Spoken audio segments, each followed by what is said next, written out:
This is the Khmer Times News. My name is Paolo Bornini, and these are your headlines. Senior official puts gun to a man's head, but it is him that pays. Hundreds of Cambodians abroad are registered missing, and the future is very bleak indeed, according to Mr. Boring. But first, to our headline story. The Prime Minister has sacked one of the top officials in an incident that has caused widespread outrage, not just in the general community, but also within the corridors of power. The senior official has not only been sacked, but also now faces serious legal action after his outrageous behaviour. Quite unbelievably, the official was involved in an altercation on the roads of the capital, in which he stepped from his car, placed a gun at a student's head, and then, in public, threatened to kill him. Prime Minister Hun Sen has issued a sub-decree to dismiss a former Deputy Director General of the Civil Aviation Department after he was indicted for threatening to kill a student in a road rage incident. The original incident took place a couple of weeks ago when the perpetrator chased a student in his car.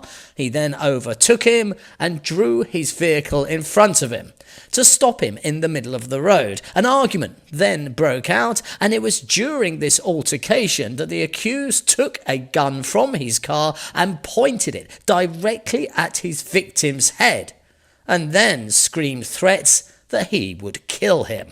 The victim was understandably terrified, and the 23-year-old student then lodged a complaint directly after this incident. The police arrested the accused and seized a pistol along with bullets soon after the incident. It was then that it was discovered that the weapon did not have a license or any proper documentation. It was determined the gun was in fact illegal, and that is yet more problems for the now ex-Director General. At first, the court decided not to detain the gunman, but this had caused an outcry, and that in return prompted a dramatic intervention by the PM himself to order the dismissal of this man from any government posts. The Prime Minister had posted a sub-decree terminating the man's positions, and he went even further, stating, "If the court does not take legal action against him, let me discipline the state first."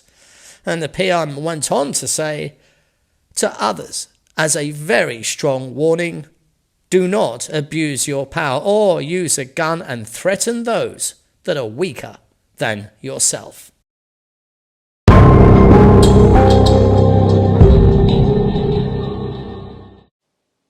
Now it's our weekly Crime Desk review. First is the case of a man who asked his mother for money to buy a motorcycle, but his mother refused. So what would be the normal next step in a situation like this? Well, maybe seek out a loan to secure the bike, or maybe work some extra hours. Both would be solid paths to take, but our hero decided on another road, and that was he set fire to the family house.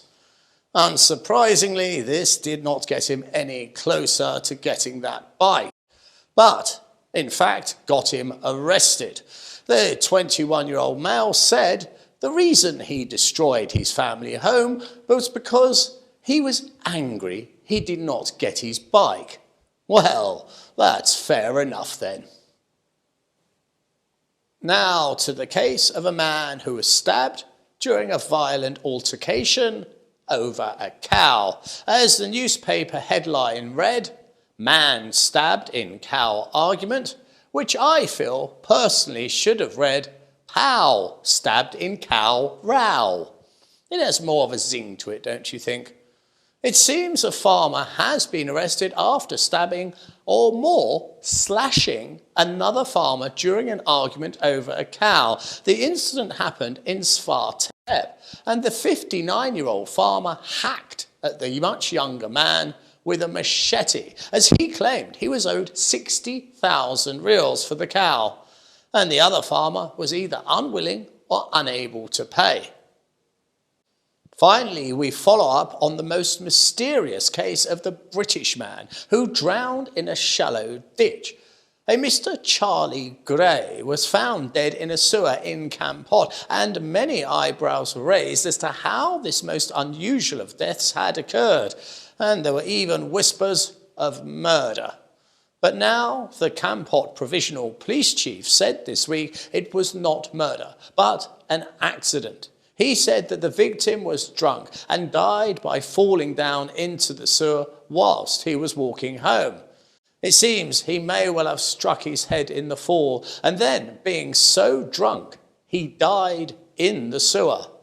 Now, that's what I call faced. Now, here is something that belongs in the X-Files. Over 600 migrant workers are missing. They have simply vanished, and their families here in Cambodia have done all they can to contact them. But all efforts have proved fruitless. The phone lines of the missing are dead, as is their social media accounts. It is a frightening situation for the families, as the lack of any information as to where about their loved ones are leaves a huge doubt. And then fears rush in to fill that void, a serious fear of human trafficking. The National Committee for Counter-Trafficking has asked Cambodian embassies to help trace more than 600 migrant workers whose families claim they have gone missing abroad. Bun Eng of the Ministry of Interior said this week, "I think it will be a difficult task because some of the workers may have gone to work illegally and used different names." And she added that some of the missing migrants could also be working on ships and their families are unable to contact them because they are out at sea for long periods of time. So therefore, they have no means of communication. That could well be the case, but there's a certain section of the missing that does not apply to, and we'll get to that in a moment. She also noted that many cases, the families seem to have no information at all as to where their loved ones are, so it is quite simply an impossible task for the police to find them. And Bung Eng did say she has deep suspicions, as she suspects the families are hiding information because she does not believe they know absolutely nothing about the workers' locations, for there is so many ways to contact nowadays, such as Facebook. Mrs. Eng did admit, though, there have been many cases where workers have been imprisoned for many, many years abroad, living the wretched lives of slaves. And according to the NCCT's report, contact was lost with 683 Cambodian migrant workers. But it is now we get to the scary bit, for that number includes 104 minors. And that was just last year alone. So what we can say for sure is over 100 children are missing. Their loved ones do not know where they are. And it is right now that the mind fills with the unspeakable horrors of what could be. Last week, we ran a story of the return of the tiger and Cambodia doing its best to provide a suitable home for the big cats from India. But it is not all plain sailing, as some NGOs are raising concerns of Cambodia's ability to control poaching and snaring within the Cardamom Mountains, where the tigers are potentially to be released. And if you think that the Indians are going to give up such noble beasts without securities and guarantees in place, well, you have another thing coming. They now have a very healthy tiger population that is expanding, and it is very much hoped that their learned knowledge can now be transferred to Cambodia. So once again, the most noble of cats may return to the mountains of the kingdom. India now has an agreement on how to introduce tigers back to Cambodia, and if there's anyone to listen to, it is the Indians. They have done sterling work with their tigers. India's latest tiger count is now well past the 3,000 mark, signalling a very healthy population and a much needed growth for this apex predator. Indian specialists would offer technical assistance and knowledge, and would need to check all aspects before a final decision on whether tiger relocation can take place. Thanks to decades of experience gained from their Project Tiger, India now can guide Cambodia on biodiversity conservation with a special focus on tiger reintroduction. Cambodia has reportedly identified at least 90 acres of forest land in the Cardamom rainforest as a sanctuary for tigers from India. It is believed that India could in fact have over 3,500 tigers, and each year, quite incredibly, they record a 6% annual growth. How good is that? This is not only about tigers, it shows that if the government here in the kingdom listens to those Indian experts, there's absolutely no reason why Cambodia can't have a wild tiger population all of its own. And to have those big cats, it could expand each year, just as it has done in India. And then Cambodia could help the rest of the world by seeding these tigers all over the planet. Here's a good one for you. Doom and gloom is what is predicted from a senior astrologer, a top man in the field of astrology with a most unusual name. He's called I'm Boring. Here is his name on the screen, just to confirm that that is his name, and I am not making light of him nor the study of astrology. Mr. Boring is very adamant that the coming year is going to be laced with tragedy for many, and if the apocalypse he predicts is not enough, he also has a major issue with those selling online, for they themselves are walking a very immoral, rocky road.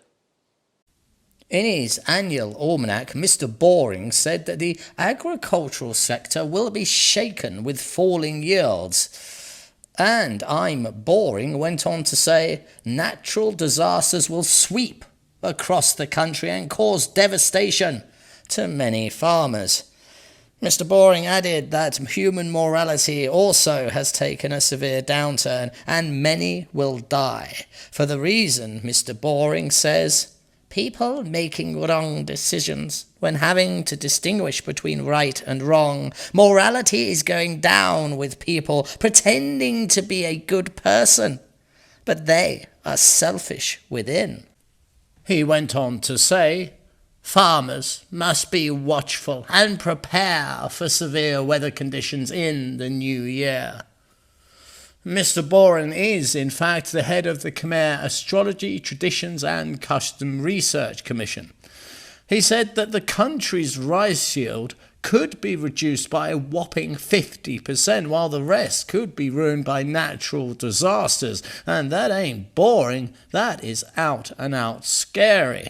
He also said that strong winds, lightning and fire would strike the country and bring much harm to the people. Well, that is even scarier still.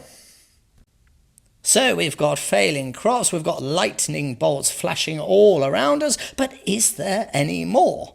Well, there is, as Mr. Boring added another dollop of mirth by saying, the weather will be much hotter and can cause fires to break out across the entire country. Blimey! Lightning bolts, fires and severe crop failure. But if all that is not bad enough, there is another area he would like us to take extreme caution with.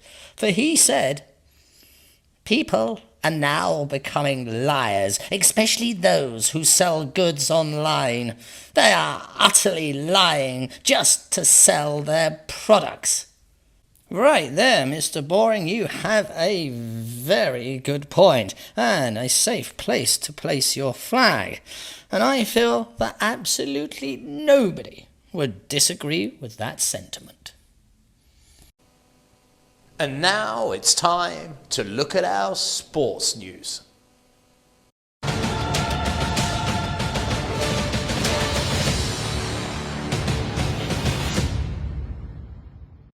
A quick dance now through the recent Premiership results. Firstly, Crystal Palace, Southampton. Southampton are in desperate dire straits. They're right at the bottom of the table. Palace, 3 valuable points. That keeps them mid-table, and they deserve it. Palace is a really solid team. Wolves beat Brentford.